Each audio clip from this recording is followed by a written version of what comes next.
sun, and auburn hair tied back into a tight weave. Powerful loudspeakers in the walls of the room crackled, and a voice, a breathless, female, familiar voice, blared out. Hope you can hear me.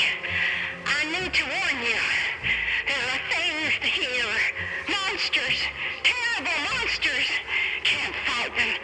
You have to turn back while you still can. It's too late for me. I'm already dead, but you... The voice was cut off in a blizzard of radio static.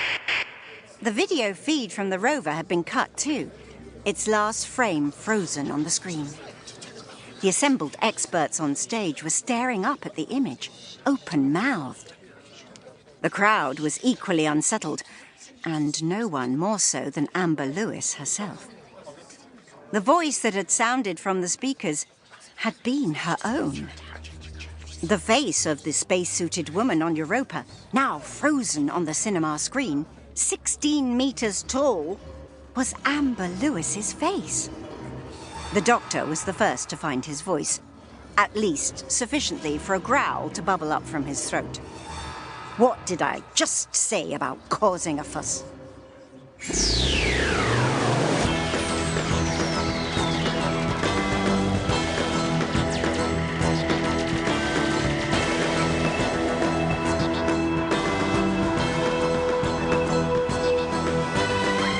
Doctor Who, Death Among the Stars by Steve Lyons, read by Nicola Bryant.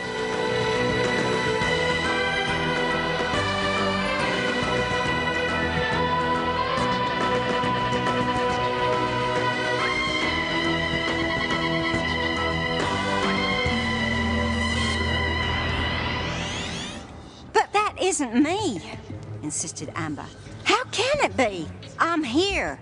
I'm standing right here next to you, Doctor. Might be time for us to leave, the doctor suggested. Amber was beginning to draw some curious stares. People were looking at her, frowning, then looking up at the image of her on the screen. They tugged on their friend's sleeves, pointing Amber out to them too. She tried to hide her face by pretending to play with her hair. The crowd had closed in behind her and the doctor. They couldn't escape that way. The doctor bolted forwards instead. Amber hastened after him, past the cinema screen, towards a door in the corner marked Employees Only. She waved her badge at a steward who tried to intercept them. It's okay, she told him, trying to sound authoritative. I'm on it. Outside, the sun was bright, but an early morning chill lingered in the air. Don't look back, the doctor cautioned Amber as he led the way towards the rocket garden. Everyone in that theatre was waving camera phones. We don't want your face plastered all over whatever app the cool kids are using in 2060. Said Amber. Yeah, bit late to worry about that, don't you think? Should she call her mum? She wondered.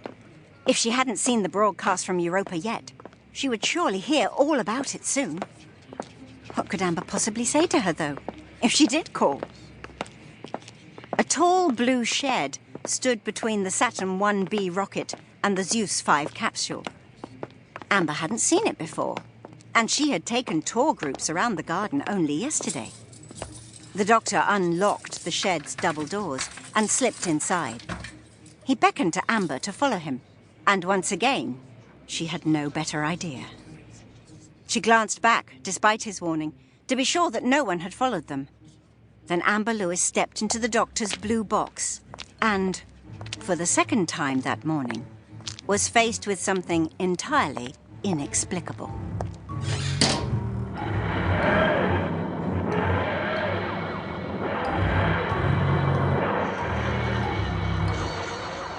The doctor stood silently at the controls of his space-time machine. He hadn't touched them for several minutes, however. Not since he had started up the asthmatic engines, which in turn had sent rings spinning and lights racing about the chamber's perimeter. Amber was still trying to digest his explanations, which had been cursory at best. I feel like you're blaming me for something I haven't done, she spoke up finally. Is that it? The doctor sounded disappointed. You have nothing more to say about the TARDIS's impossible internal dimension?